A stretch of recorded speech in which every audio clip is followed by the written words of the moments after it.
दूसरे कॉन्सेप्ट की तरफ बढ़ते हैं, सेंटर ऑफ सिमेट्री। तो मैंने प्रीवियस क्लास में बताया था अपने लेक्चर नंबर 2 में कि जिस भी मॉलिक्यूल में प्लेन ऑफ सिमेट्री होता है उस मॉलिक्यूल को क्या बोला जाता है, ऑप्टिकली इनएक्टिव। ठीक है, तो वहाँ तक हमारा कॉन्सेप्ट क्लियर हो गया था। उसके बाद हमने थर्ड लेक्चर में एलिन के बारे में डिस्कस किया था। एलिन बहुत ही इंपॉर्टेंट कॉन्सेप्ट है। फोर्थ हमारा डिस्कशन है सेंटर ऑफ सिमेट्री के ऊपर। ठीक है, तो जरा सा सेंटर ऑफ सिमेट्री का एक एग्जाम्पल देखते हैं, उसके बाद हम डेफिनेशन की तरफ बढ़ेंगे। तो ध्यान से देखो, डबल बॉन्डेड कार्बन, ठीक है, यहाँ पे रहा क्लोरीन, यहाँ पे रहा हाइड्रोजन, यहाँ पे रहा हाइड्रोजन, यहाँ पे रहा क्लोरीन। अच्छा, वो सेंटर ऑफ सिमेट्री होता क्या है बेसिकली, ठीक है, हमें एक ऐसा इमेजनरी पॉइंट खोजना है इस मॉलिक्यूल के इनसाइड में। हमें एक ऐसा इमेजनरी पॉइंट खोजना है जिस पॉइंट के रिस्पेक्ट में हमें सारे एटम्स के क्या मिल जाए, मिरर इमेज। चलो जैसे समझने की कोशिश करते हैं। मैं यहाँ पे एक पॉइंट एज्यूम कर ले रहा हूँ, ठीक है, इस पॉइंट के रिस्पेक्ट में हमें इस कार्बन का मिरर इमेज कार्बन मिल रहा है, नो डाउट। इस पॉइंट के रिस्पेक्ट में अगर पीछे की ओर जाओ तो देखो क्लोरीन मिल रहा है, और यहीं से जस्ट रिवर्स पीछे की ओर जाओ, अगेन क्लोरीन मिल रहा है। तो हम बोल सकते हैं chlorine just mirror image of chlorine है इस पॉइंट के रिस्पेक्ट में। ये हाइड्रोजन है, अगर यहाँ से पीछे जाओ तो हाइड्रोजन मिल रहा है, अगेन पीछे जाओ अगेन हाइड्रोजन मिल रहा है। इस पॉइंट के रिस्पेक्ट में हमें हाइड्रोजन का भी मिरर इमेज मिल गया। अब कौन सा एटम बचा, कोई नहीं बचा।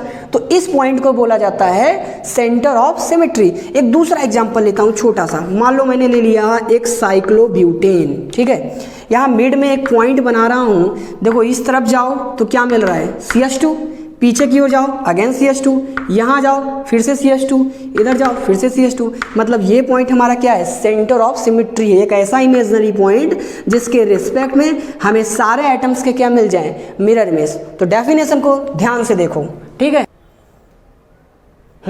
तो बच्चों सेंटर ऑफ सिमेट्री का डेफिनेशन क्या निकल के आया कि centre of symmetry is defined as an imaginary point.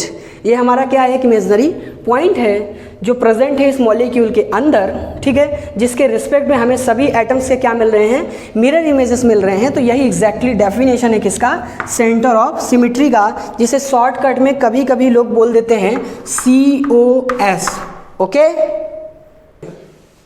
तो जैसे ये हमारा रहा एग्जाम्पल नंबर फर्स्ट, ठीक है। एग्जाम्पल नंबर फर्स्ट में जरा ध्यान से देखना, इस कार्बन और कार्बन के बीच में देखो मैंने एक पॉइंट इमेजिन कर लिया, ठीक है। तो देखो इस कार्बन का मिरर इमेज कार्बन मिल रहा है। यहाँ पे CH3 जस्ट एक दूसरे के क्या है, अपोजिट हैं। तो CH3 भी एक दूसरे के क्या मिल रहे हैं, मिरर इमेजेस। हाइड्रोजन और हाइड्रोजन भी हमें क्या मिल रहा है, मिरर इमेजेस इस पॉइंट के रिस्पेक्ट में। तो इसका मतलब इस मॉलिक्यूल में सेंटर ऑफ सिमेट्री है। एग्जाम्पल नंबर 2 की ओर बढ़ते हैं, ठीक है। एग्जाम्पल नंबर 2 बहुत सारे बच्चों को लग रहा होगा कि यार देखो सर क्लोरीन का मिरर इमेज क्लोरीन मिल रहा है, अगर यहाँ पे इस कार्बन को पॉइंट मान लिया, हाइड्रोजन का मिरर इमेज हाइड्रोजन मिल रहा होगा अगर हमने इसको क्या मान लिया, पॉइंट मान लिया। लेकिन ऐसा नहीं है, दिस इज द कंडीशन। तो यहाँ पे लेकिन किस्सा अलग है, क्योंकि बहुत सारे बच्चे सोच रहे होंगे कि हमें तो मिल रहा है इस पॉइंट के रिस्पेक्ट में क्लोरीन का मिरर इमेज क्लोरीन, लेकिन ऐसा नहीं है। तुम भूल गए, ये क्या है, ये एलीन है, ये बच्चा एलीन है। और सेम ईयर ये भी क्या है, एलीन है, क्योंकि even number of double bond अगर एक साथ आ जाए या odd number of double bond एक साथ आ जाए तो एलीन है। और even number of double bond में अभी लेक्चर 3 में मैंने बताया था कि पूरा का पूरा मॉलिक्यूल क्या होता है, नॉन प्लेनर। अगर ये क्लोरीन और हाइड्रोजन सेम प्लेन पे हैं तो ये क्लोरीन बाहर आ रहा है, हाइड्रोजन अंदर जा रहा है, किसी कीमत पे तुम्हें सेंटर ऑफ सिमेट्री नहीं मिलने वाली है। तो ना यहाँ पे हमें कोई COS मिल रहा है, ना ही यहाँ पे कोई COS मिल रहा है, और सिर्फ उसका एक रीजन है, पूरा मॉलिक्यूल नॉन प्लेनर है। अगर एक ही प्लेन में होता तो हम बात को आगे बढ़ा सकते थे और हम चेक कर सकते थे कि क्या सेंटर ऑफ सिमेट्री मिलेगी या नहीं। इन दोनों में नहीं मिलता है। अभी नोट बना के लिखो कि एलीन वाले केस में अगर मॉलिक्यूल नॉन प्लेनर है तो सेंटर ऑफ सिमेट्री नहीं मिलेगी। चलो एग्जाम्पल नंबर हम 4 पे आते हैं, ठीक है। Example number 4 is also case of allene, और एलीन के साथ साथ even number of double bond है, तो फिर से पूरा मॉलिक्यूल क्या हो गया, नॉन प्लेनर। इसका मतलब नो सेंटर ऑफ सिमेट्री। लेकिन क्वेश्चन नंबर 5 ये भी केस किसका है, एलीन का है, लेकिन इसमें odd number of double bond है। Lecture 3 odd number of double bond क्या होते हैं, प्लेनर मॉलिक्यूल होते हैं। अगर प्लेनर है तो ये देखो यहाँ मैं एक पॉइंट मार रहा हूँ, तो कार्बन का मिरर इमेज कार्बन, यस।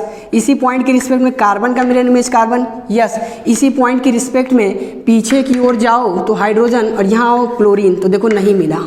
ऐसा होता कि अगर हाइड्रोजन यहाँ होता, क्लोरीन वहाँ होता तो मिल जाता, लेकिन अब यहाँ हाइड्रोजन के सामने कौन आ गया, क्लोरीन आ गया, तो अब बाय डिफ़ॉल्ट इसमें भी सेंटर ऑफ सिमेट्री नहीं मिल रही है। लेकिन जेईई मेंस में या नीट में ऐसा हो सकता है कि हाइड्रोजन के सामने अगर हाइड्रोजन आया तो सेंटर ऑफ सिमेट्री मिल जाएगी। क्वेश्चन नंबर 6, यहाँ पे अगर मान लो ऐसा पॉइंट एज्यूम करते हैं तो ऊपर की ओर जाओ तो ऊपर की ओर प्रोजेक्शन किसका है, हाइड्रोजन का, तो नीचे की ओर जाओ तो हाइड्रोजन मिल रहा है, चलो बहुत अच्छी बात है। ऊपर की ओर जाओ तो क्लोरीन का प्रोजेक्शन है, नीचे की ओर जाओ तो क्लोरीन है, तो क्लोरीन भी मिल गया। लेकिन बहुत सारे बच्चे सोच रहे होंगे कि सर इसमें तो सेंटर ऑफ सिमेट्री मिल गई है, लेकिन नहीं, जब तुम यहाँ जा रहे हो ऊपर की ओर तो तुम्हें मिल रहा है CH2, लेकिन नीचे जा रहे हो तो क्या मिल रहा है, हवा, कुछ नहीं है वहाँ पे। इसका मतलब हमें इस मॉलिक्यूल का सेंटर ऑफ सिमेट्री ना मिलने की वजह से इसके अंदर भी कोई भी सेंटर ऑफ सिमेट्री नहीं है। आई बात समझ में। अब आते हैं क्वेश्चन नंबर 8 के ऊपर, बड़े ध्यान से देखना। ये हाइड्रोजन कहाँ जा रहा है, ऊपर की ओर, ठीक है। ये भी हाइड्रोजन कहाँ चला गया, ऊपर की ओर। अगर मान लो यहाँ पे इसको पॉइंट को मान्य होते हैं तो हमें यहाँ पे तो सेंटर ऑफ सिमेट्री मिल रही है CH2 और CH2, नो डाउट। लेकिन अगर हम यहाँ ऊपर की ओर जा रहे हैं तो हाइड्रोजन मिल रहा है, नीचे की ओर जा रहे हैं क्लोरीन मिल रहा है, इसका मतलब नो सिमेट्री। क्योंकि अगर ऊपर हाइड्रोजन है तो नीचे की ओर जाने पर अगर हाइड्रोजन मिलता, यहाँ पे जा रहे हैं Cl मिल रहा है और यहाँ पे जा रहे हैं अगर Cl मिलता तो सेंटर ऑफ सिमेट्री मिल जाती, लेकिन इसके अंदर हमें कोई भी सेंटर ऑफ सिमेट्री नहीं मिल रही है, तो नो COS।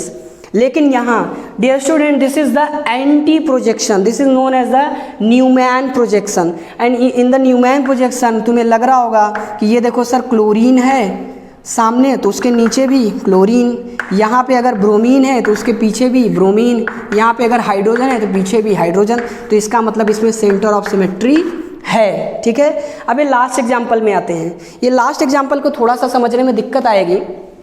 मान लो ये हमारा क्या है, ये हमारा है साइक्लोब्यूटेन, ठीक है। तो जरा ध्यान दो, क्लोरीन का प्रोजेक्शन कहाँ है, ऊपर की ओर है। अगर इस क्लोरीन का प्रोजेक्शन ऊपर की ओर है और इस पॉइंट के रिस्पेक्ट में हमें इस क्लोरीन का मिरर इमेज बनाना है तो जस्ट नीचे जाओ, डायगोनली हमें क्लोरीन मिल जाएगा।